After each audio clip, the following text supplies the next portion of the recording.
大家好，欢迎大家来到原来如此。今天我们来分享的话题是基督徒能不能说谎。看过圣经的人都知道十诫告诉我们，人不可以做假见证，所以基督徒是不能说谎的。启示录第21章第8节，唯有胆怯的、不信的、可憎的、杀人的、淫乱的、行邪术的、拜偶像的和一切说谎的，他们的粪就在烧着硫磺的火湖里，这是第二次的死。圣经告诉我们，说谎的人是要下地狱的。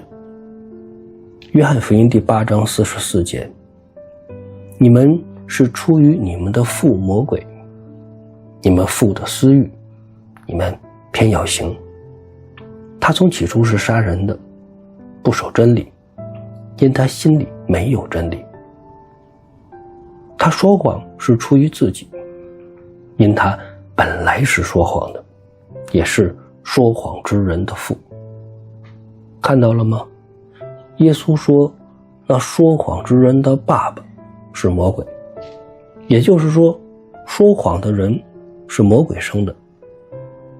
所以我们现在可以肯定地告诉大家，说谎是不对的，说谎是上帝不喜悦的，所以基督徒是不能说谎的。可事实上，人是这样的吗？谁能保证自己不说谎呢？如果按照这一条来审判的话，估计没有人能过关。但是说谎这件事又该怎么解释呢？今天我们就来和大家聊一聊，基督徒能不能说谎。我们之前的节目中分享过关于喇合的故事。以色列人出埃及，经过40年的旷野生活，约书亚带领以色列人进入迦南地。进入迦南地的第一站就是耶利哥。约书亚派出2个探子打探耶利哥城的情况，结果被城中的守军发现。这个时候，城中一个叫喇合的女人救了这2个探子，而救这2个探子的方法就是喇合欺骗守军说他不知道这2个人是哪里来的，而且这2个人已经走了。殊不知喇合把人藏在自家的房顶，这样喇合靠着说谎骗过了守军，救了2个探子的性命。前几天有朋友在我节目下方留言谈起了这件事情，说都说基督徒是不能说谎的，但是喇合的确是说谎了，这个该怎么跟人去解释呢？特别是怎么跟天真的孩子们去解释呢？喇合为什么可以说谎，而且还被后人所纪念？这又是为什么呢？难道基督徒是可以说谎的吗？不过，我们设身处地地想一想，其实在我们的日常生活中，人几乎一直都在说谎。有调查显示，1/3的人每天都会说谎。也有人说，人在交谈的过程中，每10分钟就会说3次谎。还有人说，美国人平均每天会说4次谎。不过，不管怎么样，作为人，我觉得还是避免不了说谎的。所以我们必须正视说谎这个问题，特别是基督徒，必须正确地面对说谎这个问题。有人说，善意的谎言还是可以被理解的。如果没有对人造成伤害，那么谎言也是出于善意，这就不算说谎。但这是人的理解。至于有没有对人造成伤害，其实也不能从人的角度来看待。比方说，对于得了绝症的病人，家属是说谎还是说实话呢？我们知道，很多人其实是很脆弱的。有人说，超过1半的癌症死亡病人其实是被吓死的。所以告知病人实际的病情，很多人会因此焦虑、恐惧，最后导致病情的加重而去世。不过也有癌症病人被告知病情以后，彻底的放飞自我，开开心心的生活，结果最后病情痊愈了。这就是通常我们所说的置之于死地而后生。所以说实话或者说谎对于一个人是好是坏，这个也不完全是一定的，取决于具体的情况。就像我们前面提到的喇合说谎，对于以色列人来说救了2个探子，以色列人可以成功地打进耶利哥城。但是对于耶利哥的百姓来说，喇合说谎带给他们的是灭顶之灾。因为耶利哥城一战，城中的人除了喇合一家以外全部都死了。喇合的说谎对于以色列人来说是好事，但是对于耶利哥城中的人却是灾难。所以说谎这件事情相对不同的人来说，答案是不一样的。用人的道理，我们无法说清楚对还是不对。就像今天的以色列和巴勒斯坦，有人支持以色列，也有人支持巴勒斯坦，双方都能拿出自己的道理。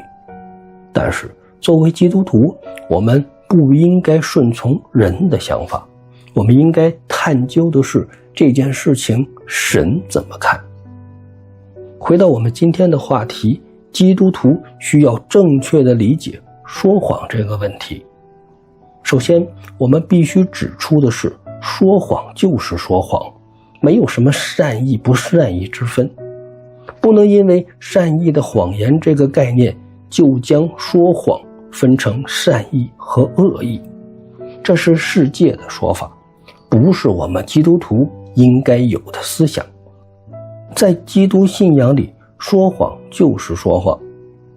使徒行传第5章中记载了亚拿尼亚和妻子撒非拉的故事。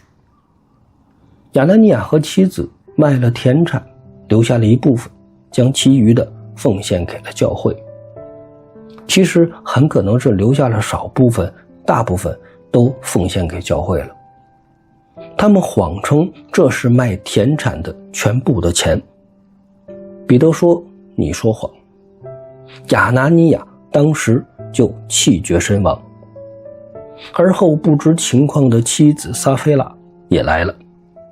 彼得再一次问：“这是全部的钱吗？”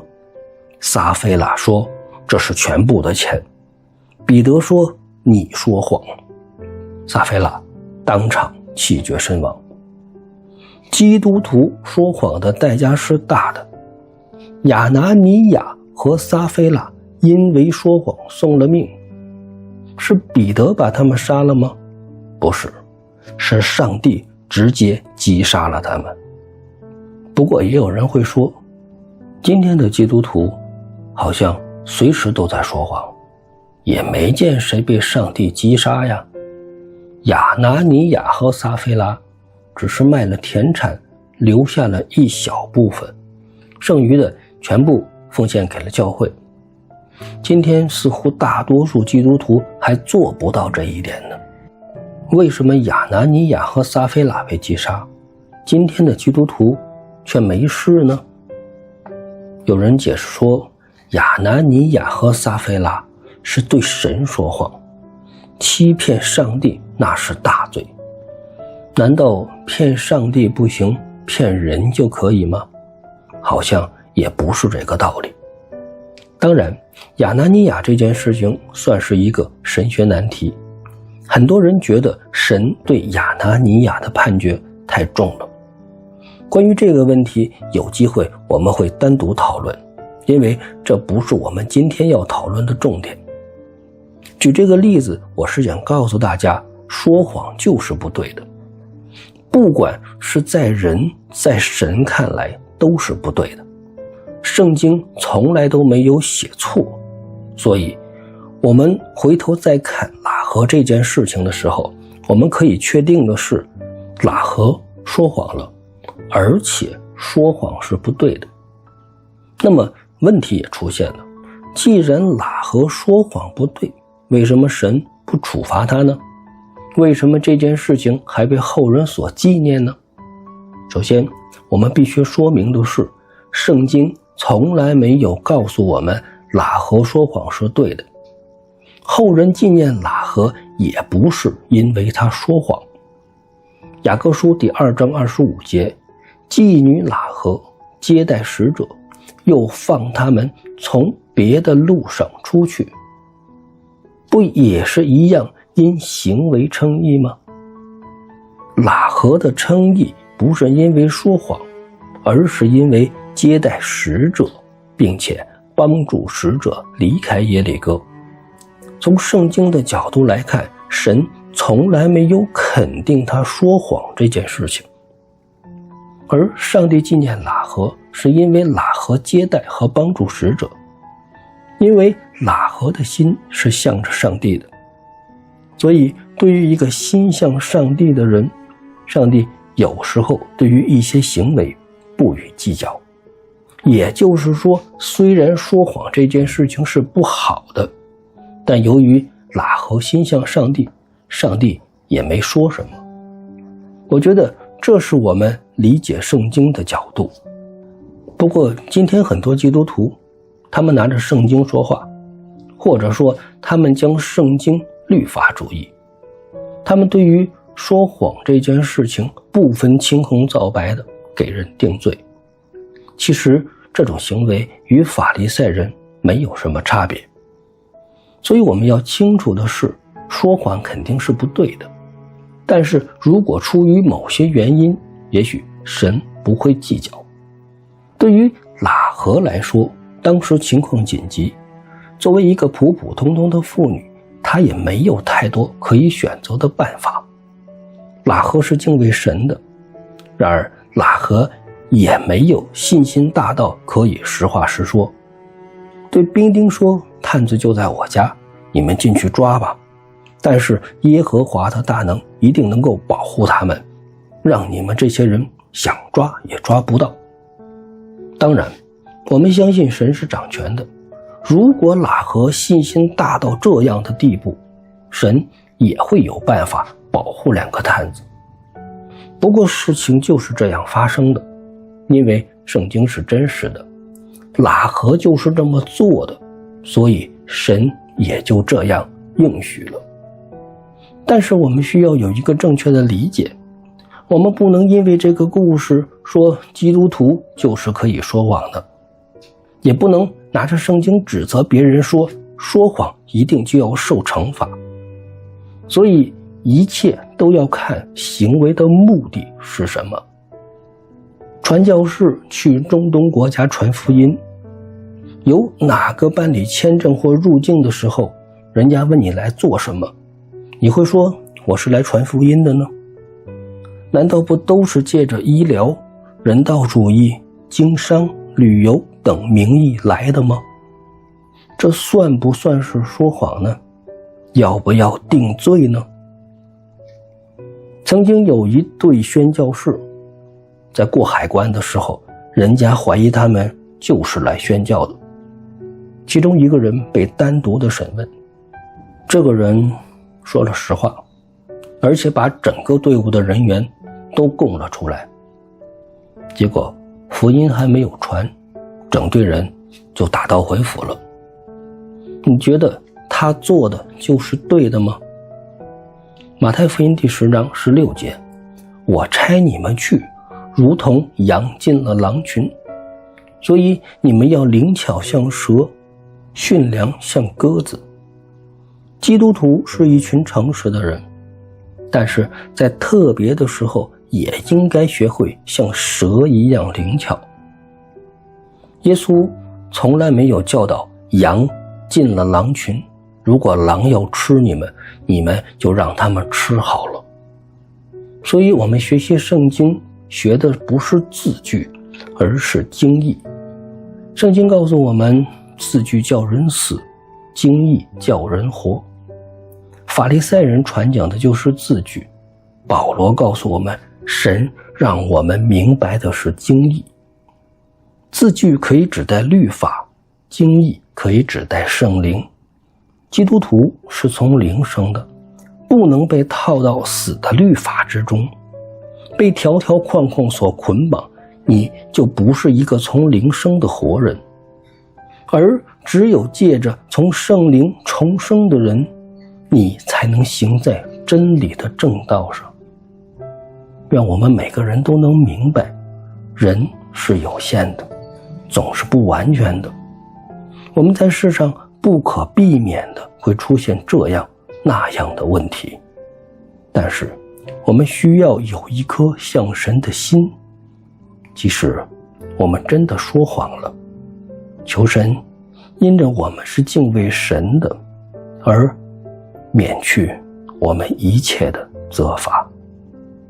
原来如此，我们下周见。